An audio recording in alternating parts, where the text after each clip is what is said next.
as the transfer has been concluded from the June 1st to the June 10th. Yeah, that's like the opening phase of the transfer window. Now we want to like just tell you about deals that have been done in the top 4. Yeah, that's just the 4 clubs that have done transfers during this period. And we're talking about Manchester City, Chelsea, Manchester United, and our champions, Liverpool. And I will not be doing that alone. That's why I'm here with Casey the champion. All right. Welcome to the show, guy. So let's jump right into it. Manchester City, we saw a little bit of downside of them during the just concluded season, and they have come into this short period of transfer and they have done nice business. How do you speak about your overall business in this time? You know, I think this short window was open because of World Club Cup. Yeah. So that teams can actually sign players, and Man City are open to just try and strengthen the squad because they've lost KDB. Yeah. I don't know why they didn't release Gundogan. Gundogan doesn't have anything to that team. I think your experience will say. Trust me, that guy is gone. If Guardiola does not really like him, he wouldn't have even brought him back the second time. So I think there is something. He flopped this season. Yeah, you definitely. So I don't know why you want him back. Yeah. So and they got 4 players. Reijnders, yes. Cherki, Ait-Nouri of Wolves, and Marcos Bettinelli of Chelsea. Tijjani, yeah, that's Reijnders. Yeah. So let's just touch one a little. How did these people help this squad? Looking at the profile of this player, I think they actually made a very good signing. Yes. Yeah. Let me just speak on 2. Yeah. Tijjani and Cherki. You understand? Cherki is a very creative player. Mm-hmm. Very, very creative. Yeah. You understand? He's, talking about skills, talking about IQ. The only reservation I have about Cherki is his output. Okay. Yeah, he's finishing somehow. Sometimes he's very bad. Sometimes he shoots. They're like the boy just goes out of range. Yeah. You understand? I've seen him several times. You understand? Sometimes I watch Leon. Sometimes I actually watch Leon games just because of that guy. Because I wanted Liverpool to just go for that guy. Yeah. Since I've been hearing about Cherki, sometimes I just choose to watch Leon's games match because of him. Yeah. Yes. Very creative, dribbling, but his outputs are not that, That level. Of course, if you have people that will score goal for you, why do you need him to score the goals? Yeah, just create like that kind of marriage job. Yeah. So I just hope that, at the moment now, Man City they have plenty midfielders right now. Mm-hmm. Those Gonzalez guys, they signed in January. Nico Gonzalez, what's his guy name? They also signed one midfielder too. You understand? I forgot his name. Yeah. Then Tijjani is there. Gundogan is there. They have a lot of Bernardo Silva is still there. And there's still Rodri there. There's still Rodri. You understand? So there's a lot of options to pick from. Yeah. Do you understand? Tijjani, looking at Tijjani, do you think, are we going to say Tijjani is a replacement for De Bruyne? Okay, so I think that's what they used to replace him, but he cannot do De Bruyne's job. Are we saying he can do better, or we are saying less? De Bruyne is better than Tijjani. I've watched Tijjani several times in AC Milan. He's the kind of player that he likes to hold on to the ball. In terms of passing, he's not that, creative with the pass. Yeah. Do you understand? But of course, we'll just try his best, and Yeah, that makes a whole lot of sense. And let's just speak about the last one, Ait-Nouri of Wolves. Great player, very good player, different level. And I think one reason why I see why Guardiola can sign a player like that is because of his flexibility. Yeah. He's not just the player that wants to just defend the box. He always has this instinct to always go forward. And I think when you look at Guardiola's kind of defenders, you need to be able to carry the ball. You need to be able to add to the attacking numbers there. I think this is the first time Guardiola is signing players that have not actually make a lot of names, like for themselves. Yeah. This is the first time. I really want to see how they would come out of that trouble. I think now he's rebuilding the squad. Yeah. You understand, with this new set of players. Of course, the old ones will still be there, but low key, they will still sell some players. Let me do that. After World Club Cup, they will sell. They will sell some players, and I feel Gundogan will leave after that World Club Cup. I feel. Okay. And I feel Bernardo Silva will leave too.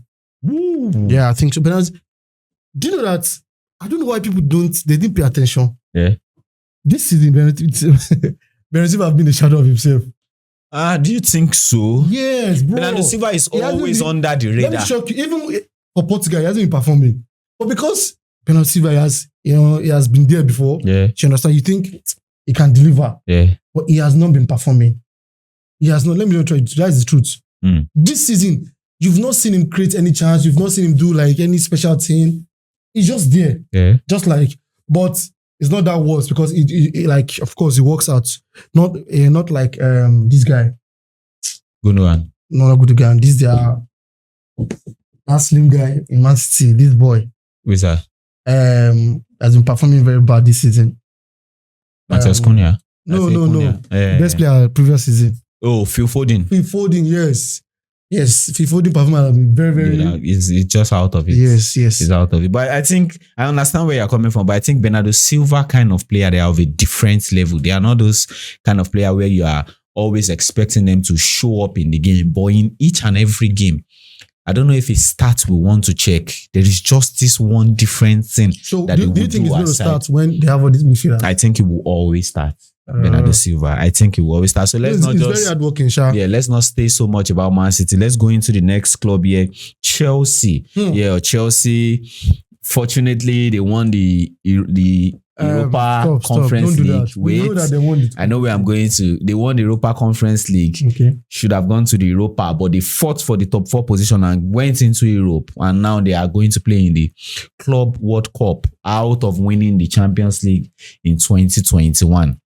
Now they are trying to reinforce their squad with these young players. Before talking about the transfer, do you think they can make any impact in the Club World Cup? I don't know. Backstage, I was laughing. You said that. I hope they lose. We will not go far. But banter aside, I think with winning Conference League, it will be like a motivation. Yeah. Do you understand? But it's just that now this is not the Conference League, and there are more tougher teams to face. Yeah. Yes. Yeah. I know they have some things that are not even up to. There's something about this World Club Cup here. South American teams are always very tough. Yeah, they are definitely. You would think you can beat them. Yeah. Don't worry, face them. They can just beat you, and they don't score much goal. They score 1-0. They're done. Yeah. That's one thing about South American team. Do you understand? So now Chelsea need to upgrade their game because they've been so used to the Conference League. Like they almost did that in the final where they just, they think they can easily go past Real Betis. Yeah. Betis have to score them first before they now finally come back and win the game. So they need to up their game because this time around, imagine them facing PSG, team that just won the Champions League, or imagine them facing teams like Man City. I know what Man City have done to Chelsea in the Premier League. Yeah. Do you understand? Imagine them facing teams like what's the name of this team? Real Madrid. The Borussia Dortmund. Al Hilal. Al Hilal are very stubborn. Yeah. You understand? The Borussia Dortmund, teams that have played in Champions League. You understand? So they need to up their game from that Conference League game to like as if they're playing top level game, so they can compete. But of course, this is Chelsea. They are big. You understand? Like that's one thing I used to trust the club for. I don't know if these boys can do it, but there's just this part of me, because it has always been our reality. Whenever Chelsea go into any cup competition, we're always a different team. We might not really end up winning all of it, but like they will always do something in this one. So let's talk about the transfers with Chelsea. We have Liam Delap. We have Mamadou Sarr they brought from Strasbourg, and one name I want you to just help me talk about a little bit is Tavio Williams. He's a very young boy that we have signed for a while, but now he has gotten to a point where he can actually play in the Chelsea squad. I've not really seen that guy like that, so I don't know. They say he's skillful, very skillful, very, very. And I don't think we know him more about it. I think it's more about what he does with the ball at the final third. If he's not getting an assist, he's scoring the goal. But South American football is South American football. Coming to Europe or playing in the world stage is going to be a very different ball game. I don't know. I always have my doubts, on the Brazilian players. I don't really trust them. I have my doubt on Brazilian players when they are coming to the Premier League. Yes, they can be shining in their league. Yeah, when they come, show up in Europe like this. First of all, don't. They can be good. Yeah, but they easily lose focus. They're always distracted with the life. Yeah, you understand? They like partying, and they understand. And the moment they are in like a big team, you understand? There are only few players that have actually strived in Premier League. You understand? I hope it delivers. Yeah. And I pray it delivers for Chelsea so that, because there've been much talk about that guy. This guy is coming, But I think I like him. He's a very serious baller. He's not this kind of player who you see, right? Who wants to. Since when we started talking about it, I think majority of Chelsea fans used to take their time to watch the boy. Oh, okay. Yeah, and this is somebody that can actually make a difference on the right-hand side of the pitch. So we hope to see. And another person, you just give us your... Yeah, Liam Delap. Yeah. That guy showing up Pepe. He frustrated. One thing I like about Delap is that the speed is there. Yeah. The physicality is there. Stamina there. And bro, this guy doesn't care the angle. He will take the shots. Yeah. He will take. He's a finisher. He's like Jenny Vardy. Yeah. Vardy doesn't care. He doesn't want to place the shots. No. Let that shot just kick the shots to the post. I don't care if he catches the ball or not. That's what I like about him. Understand? Though the IQ is not that, it's not much like... He will grow. He's a 22-year-old boy. Of course, definitely. He will grow. He definitely will grow. And so Chelsea have some other players that they brought in already to the squad. Mike Penders, we had him already. He went on loan to Genk and is back into the squad. I think that's one of the few people that they put in the squad because according to the owner of the club, he said, this is not a new season. This is a continuation of the season that we have. Like for Chelsea now, we have not finished our 2024-25 season. We just want to play it to the end. That's why they didn't put people like Sterling, Joao Felix. I like the fact that they didn't put them. Petrovic, they didn't put them in the squad. There's somebody again. Rich James seems to be careful.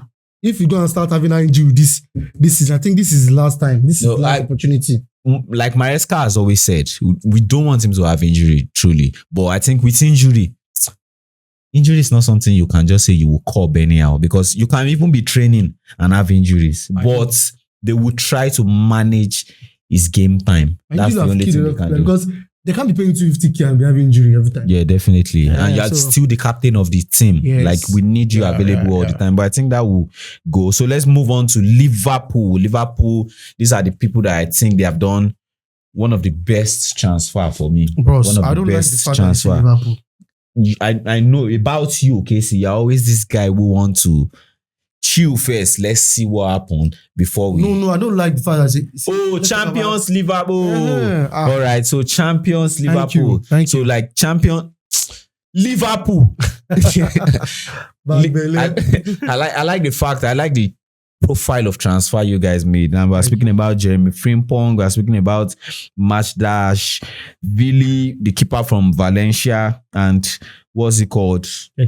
Kekes, not signed yet, not sealed yet, but let's just talk about the ones that they are signed. Frimpong and that goalkeeper. How do you see these people in the Liverpool squad going into the next season? We talked about Frimpong before. Yeah, so just give us a little... Very good replacement. He attack-wise is there. Yeah. I've not really seen him defend like that, but of course he will deliver. Yeah. And he's young, he has speed. And he's very creative too. Yeah, plays the wing too. Okay.